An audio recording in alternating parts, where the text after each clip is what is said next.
भारत के लगभग हर घर में आज बहनें ऐसे ही अपने भाइयों की कलाई पर रक्षा सूत्र बांध रही हैं। लेकिन ये परंपरा कब और कैसे शुरू हुई? पहली बार किसने किसको बांधी राखी? किसी भी पर्व की शुरुआत को दो तरीकों से समझ सकते हैं।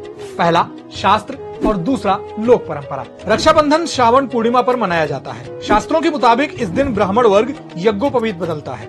लोक परंपरा में इसी दिन बहनें भाइयों की कलाई पर नया धागा बांधती हैं। रक्षाबंधन का जिक्र भी किसी प्राचीन ग्रंथ में सीधे नहीं मिलता, लेकिन इससे जुड़े श्लोक और कुछ कथाएं जरूर हैं। येन बद्धो बलि राजा दानवेन्द्रो महाबलः तेन त्वाम प्रतिबध्नामि रक्षे माचल माचल। रक्षा सूत्र से जुड़े इस श्लोक की कहानी असुर राजा बलि से जुड़ी है, जो भागवत पुराण में है। कहते हैं एक बार राजा बलि स्वर्ग जीतने के लिए अश्वमेध यज्ञ कर रहे थे, जिसमें भगवान विष्णु वामन अवतार में पहुंचे और दान में 3 पग भूमि मांग ली। राजा बलि तुरंत मान गए। वामन अवतार ने पहले पग में धरती और दूसरे पग में पूरा स्वर्ग नाप लिया।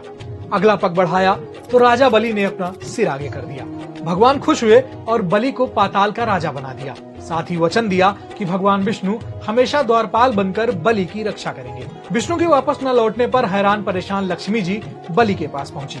उन्होंने राजा बलि की कलाई पर रक्षा सूत्र बांधा और अपने पति को वापस ले आई। इसी प्रसंग के साथ दिया गया श्लोक आज भी रक्षा सूत्र बांधते समय बोला जाता है। 2 किस्से भविष्य पुराण में भी मिलते हैं, जिसमें बहन ही नहीं पत्नी अपने पति को रक्षा सूत्र बांधती है। असुर संग्राम के दौरान इंद्र की पत्नी शची ने उनकी कलाई पर रक्षा सूत्र बांधकर अजेय होने की कामना की। ऐसे ही यमुना जब अपने जुड़वा भाई यमराज से 12 सालों के बाद मिली तो उनके हाथ पर रक्षा सूत्र बांधा और हर साल उसी दिन यानी श्रावण पूर्णिमा को मिलने का वचन ले लिया। महाभारत में भी कई जगहों पर रक्षा सूत्र का जिक्र मिलता है। शिशुपाल वध के समय जब श्री कृष्ण की अंगुली में चोट लगी तो द्रौपदी ने अपनी साड़ी फाड़कर बांध दी।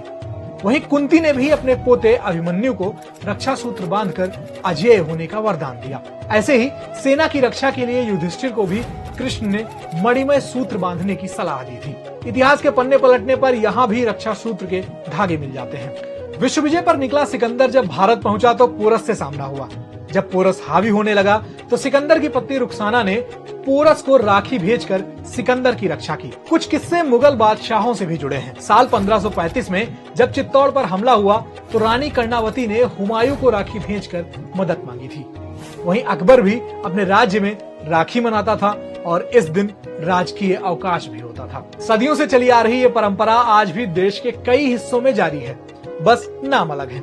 जैसे उत्तर भारत में इसे राखी या रक्षाबंधन कहते हैं, वहीं तमिलनाडु में अवनियट्टम, बंगाल और असम जैसे पूर्वी राज्यों में ये पर्व झूलन पूर्णिमा हो जाता है।